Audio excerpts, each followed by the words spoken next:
Sacajawea was an indigenous Shoshone woman who, with her knowledge of indigenous languages and ways to navigate the land, had a massive impact on the Lewis and Clark expedition. Born in May of 1788, she was raised in a Shoshone village somewhere near present-day Lemhi County, Idaho. However, at age 12 in 1800, she was captured from her village by warriors from the enemy Hidatsa tribe after a battle. She was then held in captivity in a Hidatsa village in North Dakota until a year later when a French fur trapper named Toussaint Charbonneau married her. Although there is much controversy surrounding Sacagawea's name, the Lemhi Shoshone tribe of Idaho, which she belonged to, recognizes her name as Sacajawea, meaning boat launcher in Shoshone. Soon, Sacagawea's life was going to change forever. While she was pregnant with her first child in 1804, the Lewis and Clark expedition, led by Meriwether Lewis and William Clark, landed at the Hidatsa village that Sacajawea was being kept at. The white explorers initially were looking for a white guide to bring along on the expedition out west. However, after interviewing Toussaint Charbonneau, they realized that his wife spoke Shoshone and Hidatsa, had advanced knowledge of the land, and, in all, would be a great asset to their expedition. After a week passed, the young couple moved into Lewis and Clark's expedition fort and prepared for the journey out west. On February 11th, 1805, Sacajawea and Toussaint's child, John Baptiste Charbonneau, was born. In April, the expedition finally departed from Fort Mandan and headed out on the Missouri River. The Missouri River was quite a treacherous path to take, and the boats were no match for the tide of the river. This was the first instance of Sacagawea's usefulness to the group. While the boats were crossing a particularly rough part of the river, an incident occurred in which a boat capsized and Sacagawea single-handedly rescued all the items that had fallen out of the boat. The expeditioners soon named this river the Sacajawea River in honor of her act of courage. Sacajawea continued to guide and protect the group on their journey out west, and eventually the group reached Shoshone territory, which was Sacagawea's original tribe. During trade deals and small encounters, Sacajawea acted as an interpreter between the Shoshone and the expeditioners. This helped to prevent many instances of miscommunication or conflict between the expeditioners and the indigenous people, and resulted in successful and beneficial trade between the two parties. Sacagawea's knowledge of indigenous languages was incredibly helpful to the Lewis and Clark expedition in this way.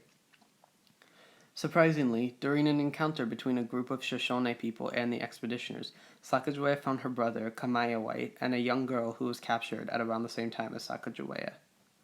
With new trades made, Sacajawea led the expeditioners through the harsh Rocky Mountains, in which the group was forced to eat candles at times to survive. After they passed through the Rockies, Sacajawea had an even more advanced knowledge of the land and prepared camas roots for the group to eat, which, again, was an unknown food source for the group. Soon after traveling through miles of forest, Sacajawea said she soon knew the land, and that they would soon be reaching what is today known as Gibbons Pass.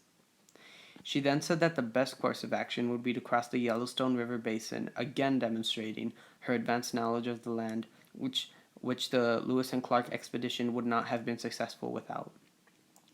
Later in history, this basin was even chosen as a path for the Northern Pacific Railway. Not only did Sacajawea act as an interpreter and guide, but William Clark notes that Sacajawea established a sense of friendliness.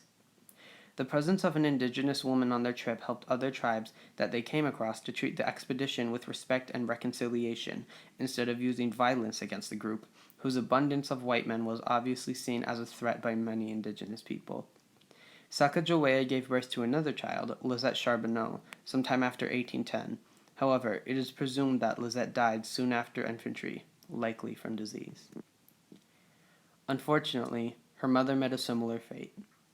In 1811, a fur dealer noted in his journal that Sacajawea had fallen very ill and longed to be back in her homelands of present-day Idaho. A year later, at age 25, Sacagawea's legacy ended as she passed away after a long battle with her illness. Although this is commonly stated, some sources claim an 1884 death for Sacajawea. Some accounts from indigenous Americans claim that Sacajawea left her husband and children, crossed the Great Plains, and married into the Comanche tribe. She allegedly left her husband there, too, and returned to a Shoshone village in Wyoming, where she died in 1884. Many claim that a woman named Parivo left her Comanche tribe and moved into the Shoshone village, and Parivo told of a life where she helped white people and married a white man. Apparently, she also possessed a Jefferson Peace Medal, which was similar to that of the Lewis and Clark expedition. However, many historians rebuke this story as a myth, as it would have been strange at the time for anybody to live until age 96, and there is no hard proof of this 1884 death. Regardless of what Sacagawea's death entailed, her life was one of the most impactful of the 1800s.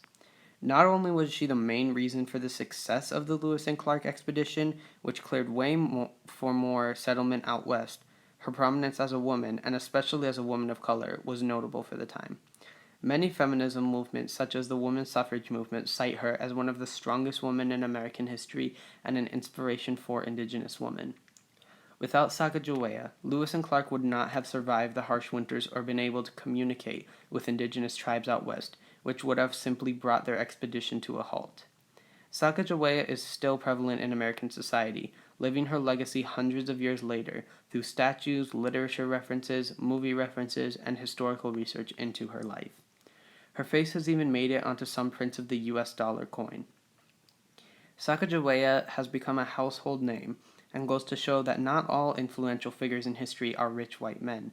One cannot deny the fact that the Lewis and Clark expedition would simply not have been successful without the guidance and mere presence of Sacagawea.